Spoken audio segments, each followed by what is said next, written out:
युक्रेननं केलेल्या हल्ल्याचा रशियानं बदला घेतलेला आहे। रशियानं युक्रेनच्या उत्तरी भागात जोरदार ड्रोन हल्ले केलेत। रशियाच्या शाहिद ड्रोननं युक्रेनमध्ये तांडव केल्याचं पाहायला मिळालं। रशियाच्या या हल्ल्यामध्ये युक्रेनमधील 5 जणांचा मृत्यू झालेला आहे आणि यामध्ये एका लहान मुलाचाही समावेश आहे, तर अनेक नागरिक जखमी झालेले आहेत। जखमी नागरिकांना उपचारासाठी रुग्णालयामध्ये दाखल करण्यात आले। रशियाच्या ड्रोननं युक्रेनच्या रहिवासी भागांना लक्ष्य केलेलं आहे। शाहिद ड्रोननं हे हल्ले केलेले आहेत आणि यामध्ये अनेक गाड्या जळून खाक झालेल्या आहेत। युक्रेनवर रशियानं आपले हल्ले अधिक तीव्र केलेले आहेत, त्यामुळे हा संघर्ष अधिक तीव्र होण्याची शक्यता आहे।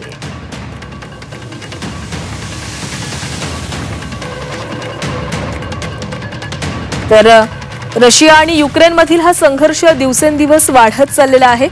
रशियानं केलेल्या हल्ल्यामध्ये युक्रेनमधील 5 नागरिकांचा मृत्यू झालेला आहे, तर अनेक जण हे गंभीर जखमी झालेले आहेत। एका रहिवासी इमारतीवर रशियानं हा ड्रोन हल्ला केलेला होता, त्यामुळे रशियाच्या ड्रोननं युक्रेनमध्ये थैमान घातल्याचं पाहायला मिळतंय।